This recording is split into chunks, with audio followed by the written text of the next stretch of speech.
जी, नमस्कार आप सभी को। तो आइए दोस्तों, राजस्थान जीके का एक और मॉक टेस्ट हम लोग कवर करने वाले हैं। बेहतरीन मॉक टेस्ट होने वाला है। आप सभी से निवेदन है, आप क्लास के एंड तक जुड़े रहिएगा। दोस्तों, आप लोग ये भी बताना कि आप कितने सवाल सही कर पाते हैं। आप गूगल की वेबसाइट को, हमारी वेबसाइट को देख सकते हैं गूगल पर जाकर। यहाँ पे आपको फ्री कंटेंट उपलब्ध करवाया जा रहा है, बिल्कुल फ्री। और अगर आप प्ले स्टोर से हमारी एप्लीकेशन को इंस्टॉल करना चाहो तो राजस्थान 360 के नाम से यहाँ पर आपको 10 रुपये में, 20 रुपये में कंप्लीट कोर्स है जो दिया जा रहा है, तो आप इसको भी देख सकते हैं। और वैसे यहाँ पर भी फ्री कोर्स भी अवेलेबल है। व्हाट्सएप ग्रुप का लिंक डिस्क्रिप्शन में है, लेकिन अगर आप चाहो तो इस पर अपना नाम और ज़िला लिखकर मैसेज भी कर सकते हैं, तो आपको ग्रुप में ऐड कर लिया जाएगा। ठीक है दोस्तों, बाकी जो भी जिस भी प्रकार के आपको नोट्स चाहिए, आप नोट्स जो है डाउनलोड कर सकते हैं राजस्थान 360 एप्लीकेशन से। टेस्ट और राजस्थान हस्तलिखित नोट्स जो है ये भी आपको मिल जाएंगे। ठीक है, ज़रूर से ज़रूर देखिएगा। और आज का जो पहला सवाल है वो ये है कि संविधान के भाग 6 में अनुच्छेद 168 से अनुच्छेद 202 तक किससे संबंधित प्रावधान है। तो यहाँ पे आपका राइट आंसर हो जाएगा ऑप्शन ए, राज्य विधानमंडल से। ठीक है, ऑप्शन ए को आपने लॉक करा है। बेहतरीन सवाल है दोस्तों। और अगला सवाल आपकी स्क्रीन पर है कि महाराणा सांगा के राज्यारोहण के समय मालवा का शासक कौन था। महाराणा सांगा के राज्यारोहण कह लो या फिर राज्याभिषेक का समय जो था ना, वो नसीरुद्दीन था, यानी ऑप्शन बी आपका सही जवाब हो जाएगा। और इम्पोर्टेंट सवाल है दोस्तों। ठीक है, अगला सवाल देखिए। अगला सवाल है कि इसमें असुमिलित आपको देखना है। देखो, शेर छोटी की बात करें, गुरु से ज़रा दिल ऊंचा रखो, है ना, गुरु से दिल ज़रा ऊंचा रखो, ऐसे में बात करें तो ये ट्रिक है हमारी। तो शेर की बात करें 1597, क्योंकि दूसरी बड़ी या ऊंची छोटी है राजस्थान की। दिलवाड़ा की बात करें दोस्तों, तो दिलवाड़ा जो है आपके, तो दिलवाड़ा की बात करें 1442 मीटर है। अचलगढ़ 1280 जो कि गलत है। आबू पर्वत 1295 मीटर सही बात है। तो देखिए यहाँ पे हम लोग बात करें तो 1380 मीटर है दोस्तों। कितना, 1380 मीटर है ये अचलगढ़। ठीक है, अगला सवाल देखिए। निम्न में से कौन सा समाचार पत्र 1920 में विजय सिंह पथिक ने वर्धा से प्रकाशित किया था। तो यहाँ पे आपका राइट आंसर जो है वो क्या होगा दोस्तों, ये आपको बताना है, जल्दी से आपको बताना है। बहुत बढ़िया, ऑप्शन सी को आप लोग लॉक करेंगे। 1919-20 में, 1919-20 में विजय सिंह पथिक ने वर्धा से इस पत्र का, यानी राजस्थान केसरी का जो है प्रकाशन किया था। याद रखना, इम्पोर्टेंट सवाल है।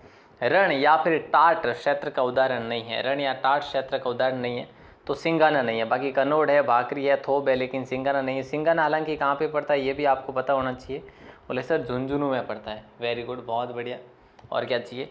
नेक्स्ट सवाल की बात करें तो नेक्स्ट सवाल है कि नाथद्वारा शैली किस सुपरिचित विषय के क्षेत्रों से जुड़ी हुई है, बताइए।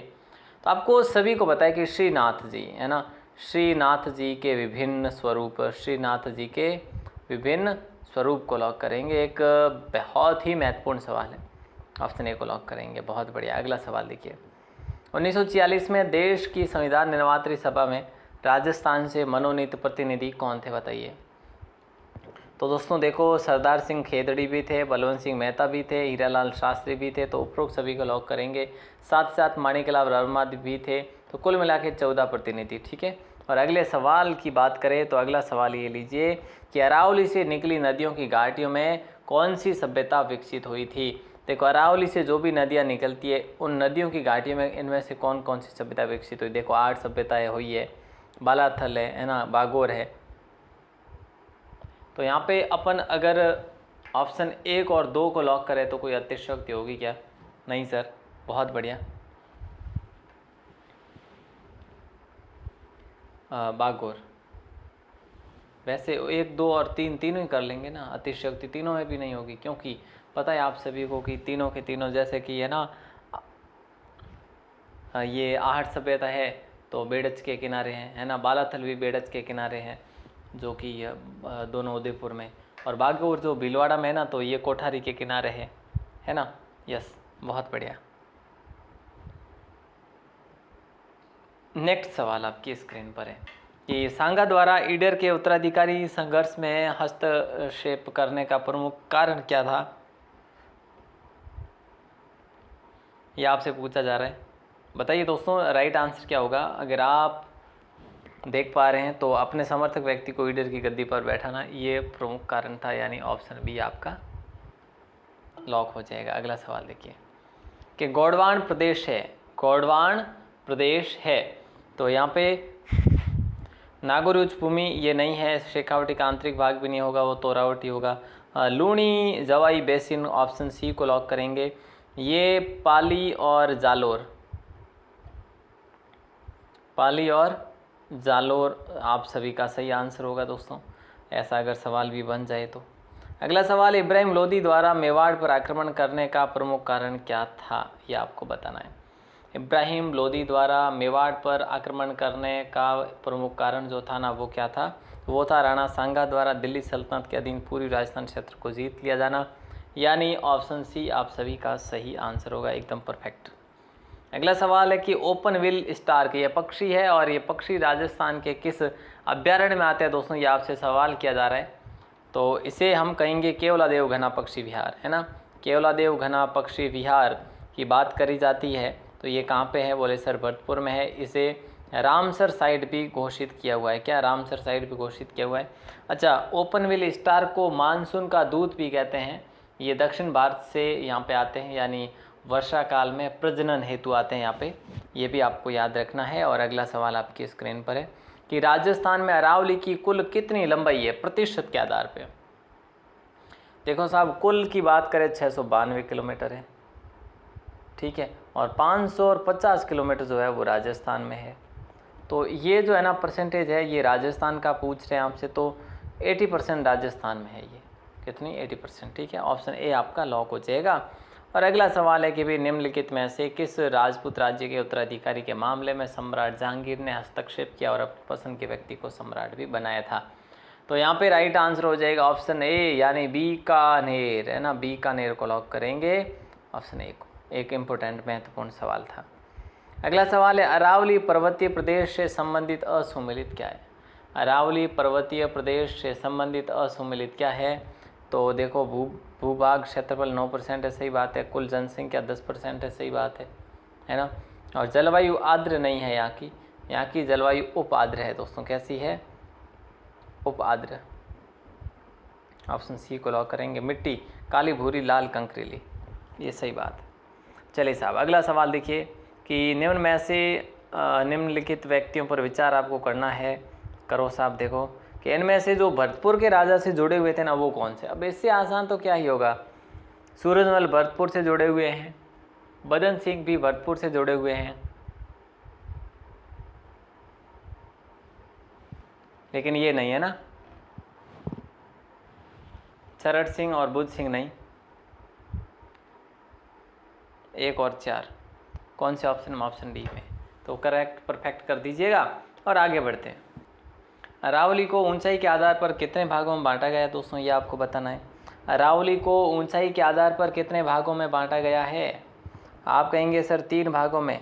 अच्छा, उत्तरी अरावली यानी उत्तरी पूर्वी पहाड़ी प्रदेश है ना, मध्यवर्ती अरावली,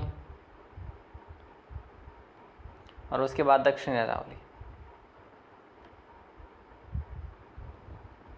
3 हो गए ना। यस, बहुत बढ़िया। अगला सवाल है कि बादाम सी आंखें और ऊंची पाग किस शैली की अपनी निजी देन है।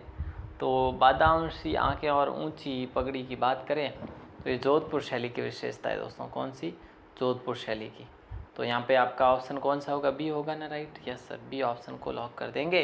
और अगले सवाल को देखें तो अगला सवाल है शेखावाटी में शांति और व्यवस्था बनाए रखने के नाम पर शेखावाटी ब्रिगेड की स्थापना कब की गई थी। तो 1835 में की गई थी दोस्तों, याद रखना। ऑप्शन डी को बहुत बहुत इज्जत देते हुए याद रखेंगे। और अगले सवाल को देखेंगे, झालावाड़ रियासत में कौन सी रियासत के सिक्के प्रचलित थे। झालावाड़ रियासत में कौन सी रियासत के सिक्के प्रचलित थे। तो दोस्तों याद रखना, कोटा रियासत के सिक्के प्रचलित थे, कोटा के, ठीक है। ऑप्शन सी आपका लॉक हो जाएगा, इंपॉर्टेंट सवाल है। और अगला सवाल आपकी स्क्रीन पर है कि राजपूताना मध्य भारत सभा का प्रथम अधिवेशन सन 1918 में हुआ था। तो कहाँ पे हुआ था, ऐसा सवाल किया जा रहा है। ऑप्शन ए को लॉक करेंगे, दिल्ली में हुआ था। अध्यक्षता की जब बात करी जाती है तो गिरधर शर्मा की अध्यक्षता में हुआ था, गिरधर शर्मा की अध्यक्षता में हुआ था, ठीक है। अगला सवाल देखिए कि निम्न 4 महत्वपूर्ण युद्ध भारत में अलग अलग कालों में लड़े गए थे। तो यहाँ पे हम बात करें चौसा का युद्ध, धर्मत का युद्ध, हल्दी घाटी का युद्ध, खानवा का युद्ध। जैसे कि यहाँ पे हम लोग लिखे हैं हल्दी घाटी का युद्ध 1576 है ना। और यहाँ पे अब आपको करना क्या है, देखो आपको करना है कि भाई कालानुक्रम करना है आपको, है ना। सबसे पहले तो 1527 में ही हुआ, ठीक है बात है। उसके बाद में आप जाते हैं चौसा का युद्ध जो है 1530 के आसपास में, इसको कर लेते हैं। उसके बाद में आप आ जाओ 3 पे 1576, और धर्मत का युद्ध हुआ था औरंगजेब के समय में, ठीक है। तो ये जो है ना आपका ऐसे हो जाएगा 2, लास्ट में आपको मिलेंगे 2, उसके पहले 3, उसके पहले 1, 4, 4, 1, 3, 2, ऑप्शन सी आपका लॉक हो जाएगा। अगला सवाल है किस लोक नृत्य में डफली, गुरालियों, खंजरी और पुंगी वाद्य यंत्रों का प्रयोग करा जाता है दोस्तों। तो इसका राइट आंसर क्या होगा बताइए। अब आप कहेंगे सर इसका राइट आंसर हो जाएगा बी, कालबेलियों का प्रसिद्ध नृत्य है। अगला सवाल देखिएगा कि विरुद्ध छतरी किसके द्वारा लिखित ग्रंथ है जिसमें महाराणा प्रताप का वर्णन भी देखने को मिलता है। तो ये होगा दुर्साढ़ा, दुर्साढ़ा के द्वारा लिखा गया है, दुर्साढ़ा, ठीक है। बहुत इंपॉर्टेंट सवाल था। अगला सवाल है इनमें से असंगत आपको बताना है, बताइए असंगत क्या हुआ। संगीत रत्नाकर सारंगदेव ने लिखा था, सही बात है। स्वतंत्र भावनी तेज कवि कुचमा दियाकर रामेश्वर दयाल श्रीमाली, ये भी सही है।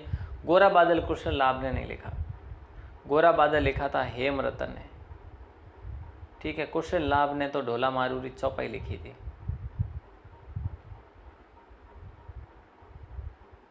चौपाई, यस नो, बहुत बढ़िया। अगला सवाल देखो, आबानेरी तथा राजौरगढ़ के कलात्मक वैभव किस काल के माने जाते हैं दोस्तों। इसका आंसर आपको बताना है।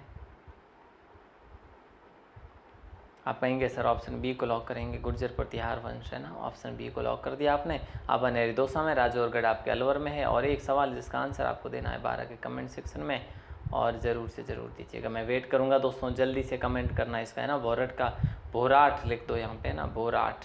बोराट का पठार कहाँ विस्तृत है। और मैंने आपको क्या बताया कि राजस्थान 360 के नाम से आपका अपना एप्लीकेशन भी है, तो मैं आपको ले चलता हूँ वहाँ पे।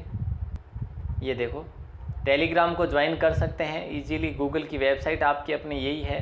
प्ले स्टोर का एप्लीकेशन राजस्थान 360 के नाम से। व्हाट्सएप ग्रुप लिंक की बात करें तो डिस्क्रिप्शन में दे रखा है, या फिर इस नंबर पर अपना नाम और ज़िला लिखकर मैसेज करेंगे तो आपको ऐड कर दिया जाएगा। ओके दोस्तों, ऑल दी बेस्ट आप सभी को। मिलते हैं अगली क्लास में, तब तक के लिए शुक्रिया। जय हिंद।